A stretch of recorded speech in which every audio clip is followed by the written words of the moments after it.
东岳大帝的传说及由来。东岳大帝是中国道教神话中一位极为重要的神祇，常被视为掌管地府和死后世界的主神之一。他的传说和信仰深深影响了中国古代的宗教、民间信仰以及文化艺术。本文将详细探讨东岳大帝的由来、传说、神格、信仰体系、祭祀仪式及其对后世文化的深远影响。东岳大帝的信仰最早可以追溯到中国古代对自然力量的崇拜。东岳即泰山，位于今天的山东省，作为五岳之一，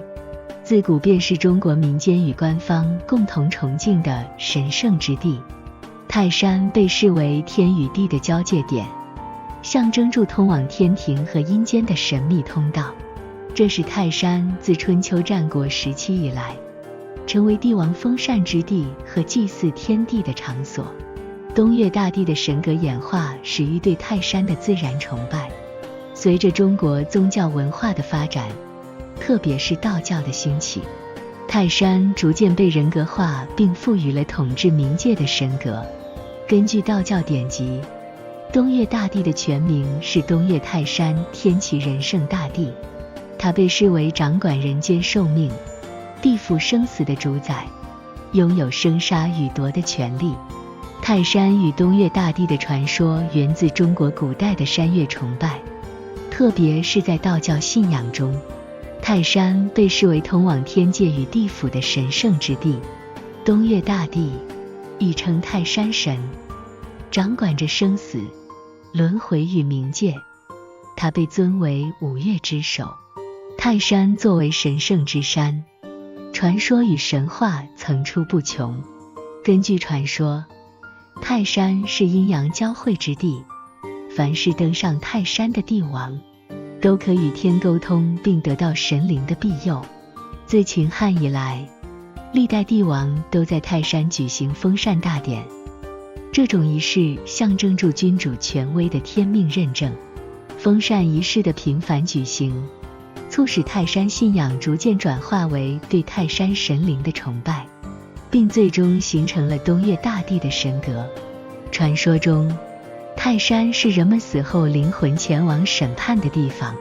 东岳大帝坐镇泰山之巅，主持生死簿，决定人们的命运。每年，信徒会登泰山，祈求东岳大帝赐福，保佑寿命延长，或者为逝者祈求宽恕与来世安康。2.2 东岳大帝与地府的传说。在道教信仰中，东岳大帝负责审判亡者的灵魂，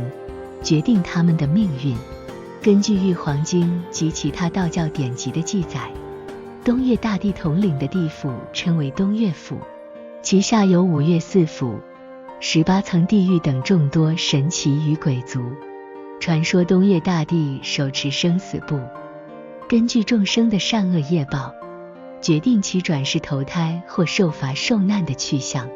东岳大帝与地府的传说深植于中国古代信仰与道教文化中。东岳大帝又称泰山府君，掌管东岳即泰山，并负责阴间生死轮回与魂魄的审判。他的神格象征着天地的秩序，特别是在死后世界的管理中扮演着关键角色。传说中，地府是一个复杂的系统，由东岳大帝主宰，他负责管理人们死后的命运。当人去世后，魂魄会被引入地府，并接受审判。东岳大帝根据生死簿上的记载，决定亡者是上升到天界，还是投胎转世，甚至可能受到惩罚。此过程中，十殿阎罗负责各司其职，而东岳大帝则是总领全局的神灵。其中，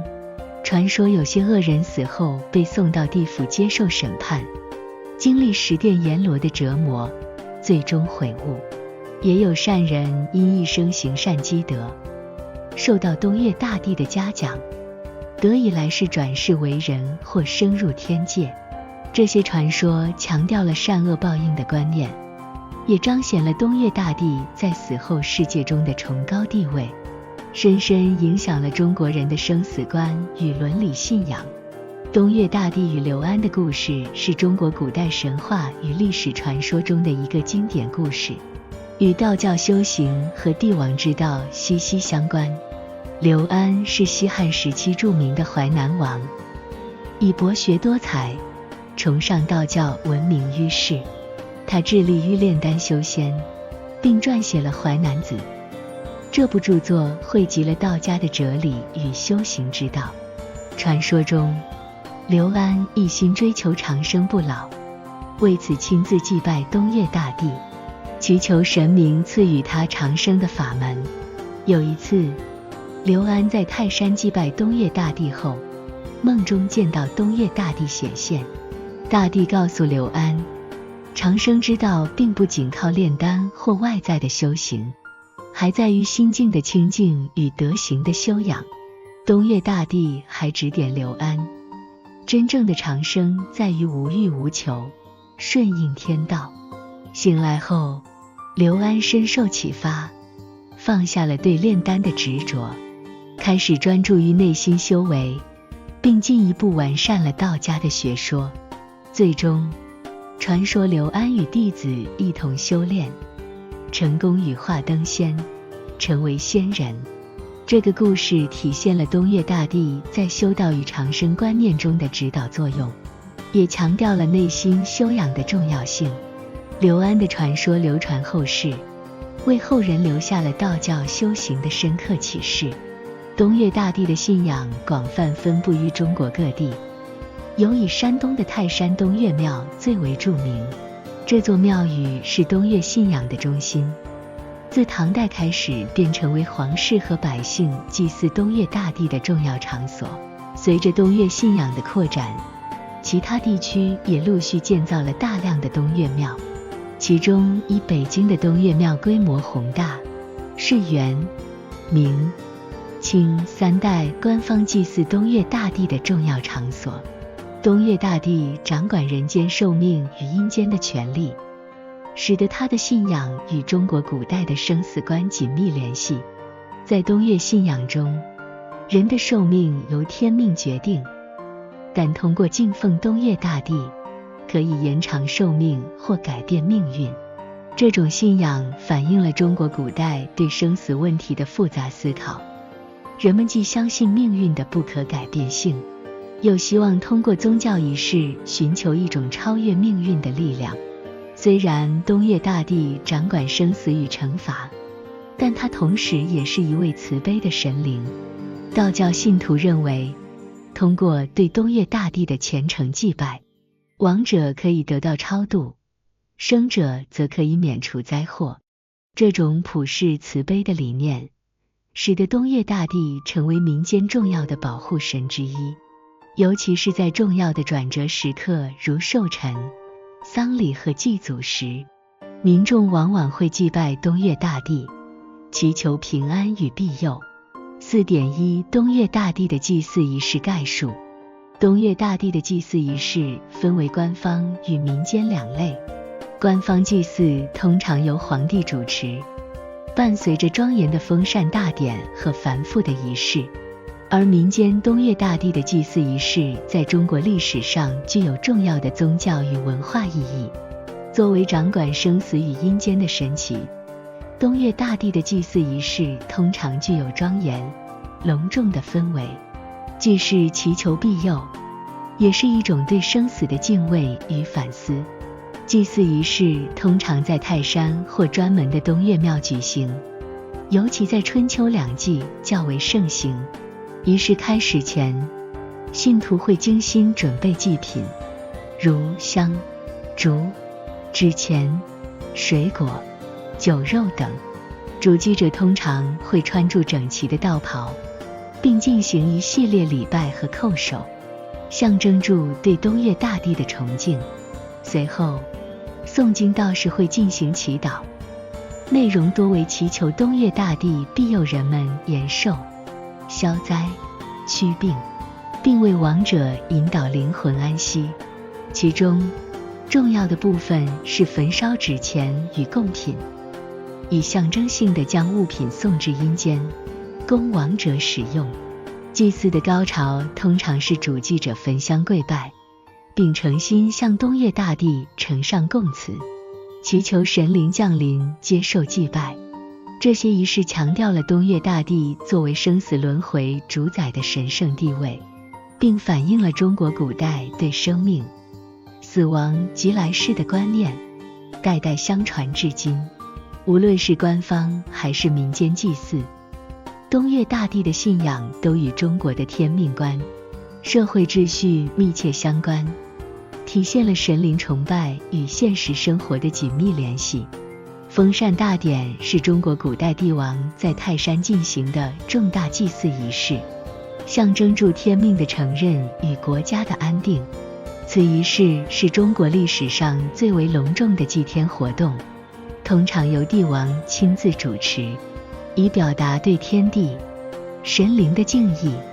并祈求国泰民安。封禅包括两部分，封禅和禅祭。封禅是帝王登上泰山山顶，祭天祈福，象征天命加身，表达对天的感恩；而禅祭则是在山脚下进行，祭的以祈求大地的庇佑与人民的繁衍生息。这种仪式一般发生在帝国取得重大成就或经历特殊时期时，例如开国、平定叛乱、获得丰收等，标志住帝王的功业已被天地认可。封禅大典的过程极其繁琐，从选择吉日到准备祭品都需谨慎进行。仪式开始时，帝王会身穿祭服，手持祭文，率领百官虔诚礼拜，敬献贡品，并在泰山之巅宣读祝文。此时，帝王被视为天子，代表人间与天界的桥梁，这也是封禅的核心意涵。封禅大典不仅是宗教仪式，更是一种政治宣示，展示了帝王的正统性，并稳固了其统治地位。东岳大帝的民间祭祀仪式多样，特别是在清明节、中元节等与亡者相关的节日，民众会到东岳庙进行祭拜，祈求家族的平安与逝者的超度。这些仪式通常包括焚香、